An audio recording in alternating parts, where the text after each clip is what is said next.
नमस्कार दोस्तों, मैं लोकेश कौशिक एक बार फिर आपका सिंपल स्टडी सेंटर में स्वागत करता हूं।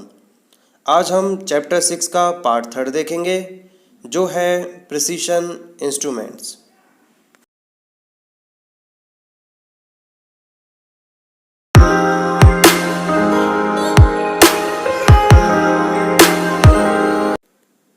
प्रीवियस क्लास में हमने माइक्रोमीटर्स के टाइप्स देखे थे और उनमें देखा था ज़ीरो एरर किस कारण से होता है और उसको किस तरीके से ठीक किया जा सकता है।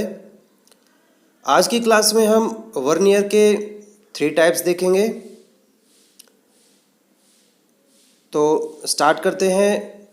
पहला है हमारा vernier scale. Vernier scale main scale भाग से एक भाग कम ग्रेजुएशन करके बनाई जाती है, अर्थात वर्नियर दो अनुरूप स्केलों के अल्पमांक जिसे लीस्ट काउंट कहते हैं के अंतर पर बनाया गया है। वर्नियर पर आधारित सूक्ष्ममापी यंत्र हैं। ये 6 प्रकार के होते हैं: vernier calliper, vernier height gauge, dial calliper, vernier depth gauge, vernier bevel protractor, gear tooth vernier calliper. इस क्लास में हम फर्स्ट 3 को डिस्कस करेंगे: vernier calliper, vernier height gauge और डायल कैलिपर। और नेक्स्ट क्लास में रिमेनिंग जो बचे हुए 3 वर्नियर हैं उनको डिस्कस करेंगे। तो फर्स्ट टाइप है इसमें वर्नियर कैलिपर। किसी जॉब की बाहरी, भीतरी व गहराई मैट्रिक सिस्टम में कम से कम 0.02 mm तथा ब्रिटिश सिस्टम में 0.001 इंच तक माप सकते हैं। ये प्राय क्रोमियम स्टील के बने होते हैं। इसके पार्ट्स हैं फिक्स जॉ, बीम और main scale, vernier head, movable jaw, fine adjusting screw and nut, depth beam, depth gauge, depth bar, ये एक ही के नाम हैं, लॉकिंग स्क्रू और लास्ट है इनसाइड मेजरिंग जॉज। ये 8 पार्ट्स में से मेनली आपने 7 पार्ट्स के बारे में पढ़ रखा होगा और जानते भी होंगे, लेकिन थोड़ा वर्नियर हेड को डिस्कस कर लेते हैं। कैलिपर का यह एक मुख्य भाग है जिस पर वर्नियर स्केल बनी होती है। इसी पर फिक्स जॉ के आकार की भुजा बनी होती है। हेड को स्थिर करने के लिए इस पर लॉकिंग स्क्रू लगा होता है। नेक्स्ट टॉपिक जो हम डिस्कस करने जा रहे हैं ये है most important least count. Matric system में जो लीस्ट काउंट होता है वर्नियर कैलिपर का वो होता है 0.02 mm और ब्रिटिश सिस्टम में होता है 0.001 इंचेस। अब 1 by 1 लीस्ट काउंट कैसे फाइंड आउट करते हैं मैट्रिक सिस्टम में और ब्रिटिश सिस्टम में, ये डिस्कस करेंगे। मैट्रिक सिस्टम में जो वर्नियर कैलिपर है ये 2 टाइप में अवेलेबल होते हैं। फर्स्ट है मेन स्केल पर 1-1 mm के निशान और दूसरे जो मार्केट में अवेलेबल होते हैं वो है मेन स्केल पर mm तथा ½ mm के निशान वाले वर्नियर कैलिपर। तो पहले हम फर्स्ट डिस्कस कर लेते हैं लीस्ट काउंट जो 1-1 mm वाले वर्नियर कैलिपर मार्केट में अवेलेबल हैं। तो मेन स्केल का एक भाग बराबर होता है इनमें 1 mm के तथा वर्नियर स्केल के 50 भाग बराबर होते हैं मेन स्केल के 49 भाग के बराबर। तो वर्नियर स्केल का एक भाग फाइंड आउट करेंगे तो मेन स्केल के 49/50 भाग हो जाएंगे। इसे हम 49/50 mm लिख सकते हैं। और लीस्ट काउंट फाइंड आउट करने के लिए हम क्या करेंगे, जो मेन स्केल डिवीज़न है और जो वर्नियर स्केल डिवीज़न है इसको सब्ट्रैक्ट करेंगे। तो 1 - 49/50 = 1/50, ये हो गया हमारा इक्वल टू 0.02 mm। ये ही हमारा लीस्ट काउंट है 1-1 mm वाले वर्नियर कैलिपर का। सेकंड इसी में टाइप है हमारा लीस्ट काउंट जो mm वाले और जो ½ mm वाले निशान वाले जो वर्नियर कैलिपर होते हैं उसका लीस्ट काउंट कैसे फाइंड आउट करते हैं ये देखेंगे। इसमें मेन स्केल का एक भाग बराबर होता है हाफ mm के तथा वर्नियर स्केल के 25 भाग बराबर होते हैं मेन स्केल के 24 भाग के बराबर। तो जब वर्नियर स्केल का एक भाग करेंगे तो इक्वल टू किसके आएगा, मेन स्केल के 24/25 भाग के। अब यहाँ पर मेन स्केल में हमारी रीडिंग हाफ ऑफ mm में होती है, तो जो मेन स्केल के 24 भाग हैं ये 24/2 हो जाएंगे हाफ ऑफ की वजह से। इनटू में क्या होगा, 25 डिनोमिनेटर में चला जाएगा। तो इसको सॉल्व करेंगे तो कैसे, 24/2 इंटू 1/25। इसको सॉल्व किया तो हमारा आंसर आया 24/50 mm। मेन स्केल डिवीज़न और वर्नियर स्केल डिवीज़न को जब सब्ट्रैक्ट किया तो हमारा लीस्ट काउंट आया 1/2 minus 24/50 equal to 1/50 equal to ये हो गया 0.02 mm। इससे ये पता चला कि जो लीस्ट काउंट फाइंड आउट करते हैं हम, एक एक mm वाले वर्नियर कैलिपर हों चाहे हाफ mm के निशान वाले जो वर्नियर कैलिपर आते हैं, इन दोनों में जो लीस्ट काउंट होता है वही हमारा 0.02 mm होगा। अब इसकी एग्जाम्पल की बात करें तो मेन स्केल के mm वाले 18 मुख्य भाग, जैसा हमने पहले देखा। अब मेन स्केल के 18 मुख्य भाग हैं तो 18 को 1 से मल्टीप्लाई कर लिया, मेन भाग हैं। उसका लीस्ट काउंट 0.5 है अनुभाग, तो 0.5 को 1 से मल्टीप्लाई किया तो 0.5 आ गया। वर्नियर स्केल के 8 भाग बराबर हैं 0.02, जो इसका लीस्ट काउंट होता है, इसको 8 भाग से मल्टीप्लाई करेंगे तो 0.16 आ गया। अब इन तीनों को समेशन करेंगे तो फाइनल आंसर हमारा होगा 18.66 mm। अब फाइंड आउट करेंगे least count of vernier calliper in British system. ये भी दो प्रकार से वर्नियर कैलिपर आते हैं ब्रिटिश सिस्टम के। एक होता है वर्नियर स्केल के 25 भाग बराबर हैं मेन स्केल के 24 भाग के बराबर, और दूसरे होते हैं वर्नियर स्केल के 25 भाग बराबर हैं मेन स्केल के 49 भाग के। तो इनको 1 बाय 1 डिस्कस करेंगे। फर्स्ट है लीस्ट काउंट जो 24 भाग वाले बराबर हैं, तो इसका फाइंड आउट करने के लिए कैसे करेंगे, एक मेन डिवीज़न बराबर है 1/10 इंच के, और प्रत्येक मेन डिवीज़न को 4 बराबर भागों में बांटा होता है। तो मेन स्केल का एक भाग बराबर हो गया 1/10 इंटू 1/4, तो ये कितना हो गया 1/40 इंचेस, जिसे हम 0.025 इंचेस भी लिख सकते हैं। तथा वर्नियर स्केल के 25 भाग बराबर किसके हैं, MS जो हमारा मेन स्केल है, मेन स्केल के 24 भाग के बराबर।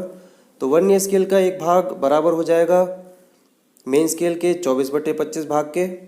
और हमने जैसे प्रीवियस टॉपिक में देखा था, जब लीस्ट काउंट के mm और हाफ mm वाले वर्नियर कैलिपर देखा था, सेम उसी तरीके से इसमें हमने देखा कि 40 भाग 40 से डिवाइड कर देंगे, 24/40 इंटू 1/25, 25 नीचे आ गया 40 भाग से, तो इक्वल टू ये हो गया 24/1000 इंच।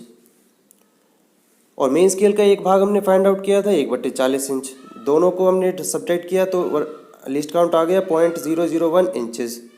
सेकेंड टाइप हम देखेंगे लीस्ट काउंट जो 49 भाग वाले हैं।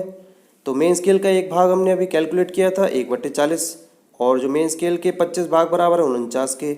वर्नियर स्केल का एक भाग है 49/25, इसको कैलकुलेट करेंगे तो 49/1000 आ गया। दोनों को मेन स्केल के जो दो भाग थे वो बराबर हैं 1/20 इंच के।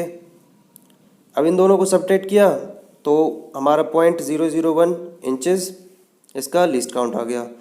तो यहाँ से भी ये पता चला कि ब्रिटिश सिस्टम में भी अगर चाहे 24 भाग वाला हो 49 भाग वाला हो, जो हमारा लिस्ट काउंट होगा वो 0.001 इंचेस होगा। अब इसका एक एग्जांपल देख लेते हैं। मेन स्केल के दो पूरे भाग बराबर हो गए 2 इंचेस के, और मेन स्केल का एक मुख्य भाग बराबर हो गया 0.100 इंचेस के, और एक अनुभाग हो गया 0.025 इंचेस, और 11 भाग हो गए 0.011।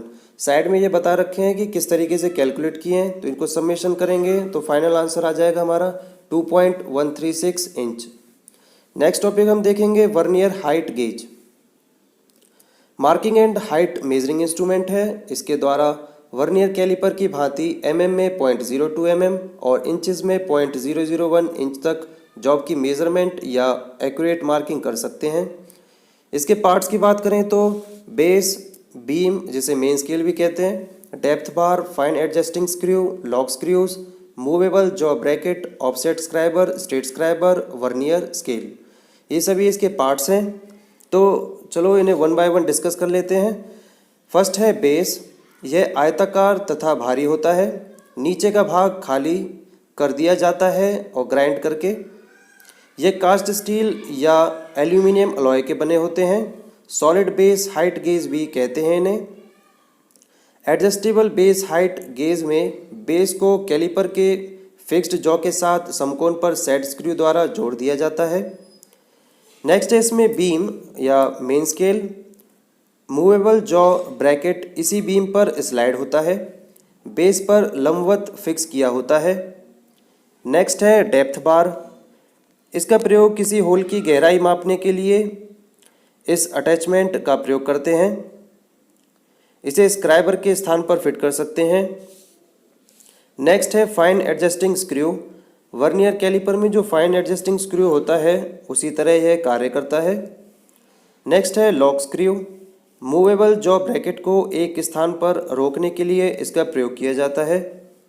नेक्स्ट है मूवेबल जॉ ब्रैकेट। इसमें फाइन एडजस्टिंग स्क्रू और लॉक स्क्रू लगे होते हैं। इसी पर वर्नियर स्केल लगा होता है तथा इसके सिरे पर क्लैंप द्वारा स्क्राइबर फिट कर दिया जाता है। स्क्राइबर दो प्रकार के होते हैं, ऑफसेट स्क्राइबर और स्ट्रेट स्क्राइबर। जो ऑफसेट स्क्राइबर होता है इसका आकार जो हमारा अल्फ़ाबेट Z होता है उसके आकार का होता है, और जो स्ट्रेट स्क्राइबर होता है इसका आकार होता है ट्रेपीजियम। ये अलॉय स्टील के बने होते हैं, वे हार्ड एवं टेम्पर किए होते हैं। आजकल अधिकतर कार्बाइड टिप वाले स्क्राइबर प्रयोग में लाए जाते हैं। नेक्स्ट है वर्नियर स्केल। वर्नियर कैलिपर में जो वर्नियर स्केल होता है उसी तरह मार्किंग होती है और उसी तरह रीडिंग ली जाती है। नेक्स्ट और आज का लास्ट टॉपिक है डायल कैलिपर। इसके द्वारा भी भीतरी, बाहरी और गहराई आदि का माप लिया जाता है। इसमें वर्नियर स्केल की जगह डायल गेज लगी होती है। इसका सिद्धांत भी डायल इंडिकेटर की भांति रैक एंड पिनियन पर आधारित है। इसके पार्ट्स की बात करें तो dial, thumb roller, locking nut, inside measurement knife edge jaw, outside measuring knife edge jaw, bezel lock for dial measurement, wear resistant precision rack, depth measuring rod. अब इसका लिस्ट काउंट फाइंड आउट कर लेते हैं। List count find out करने के लिए क्या है, मेन स्केल का एक भाग बराबर है 5 mm तथा डायल के घेरे को 100 भागों में बांटा गया है। डायल का एक भाग बराबर है 1/100 भाग के। तो लिस्ट काउंट फाइंड आउट करने के लिए जो मेन स्केल का एक भाग है उसको मल्टीप्लाई कर देंगे डायल के एक भाग से। तो लिस्ट काउंट हमारा आया 0.05 mm। डायल कैलिपर्स 0.02 mm तथा 0.01 mm में भी उपलब्ध हैं। यदि इन कैलिपर को प्रयोग करते समय कोई एरर आ जाए तो डायल पर लगी बीजल को घुमाकर वह एरर दूर किया जा सकता है। अगर आपको हमारी वीडियो पसंद आती हैं तो प्लीज़ लाइक, कमेंट और शेयर करें, और प्लीज़ चैनल को सब्सक्राइब करना ना भूलें और साथ में बेल आइकन को ज़रूर प्रेस कर दें जिससे नोटिफिकेशन आपको सबसे पहले प्राप्त हों। क्विक टेस्ट देने के लिए आप गूगल प्ले स्टोर से क्विज मेकर ऐप इंस्टॉल कर लें। मेरे मोबाइल में ऑलरेडी इंस्टॉल है। इसके बाद आप यूट्यूब चैनल पे जाके किसी भी वीडियो के डिस्क्रिप्शन बॉक्स में जाके आप क्विज मेकर फाइल डाउनलोड कर सकते हैं, और डाउनलोड करने के बाद ये आपकी गूगल ड्राइव में ओपन होगी। गूगल ड्राइव में ओपन होने के बाद डाउनलोड करना है। डाउनलोड करने के बाद QCM व्यूअर देखना है। उसके बाद इस फाइल को सेव करके आप इसको प्ले कर सकते हैं। Thanks for watching my YouTube channel and have a nice day.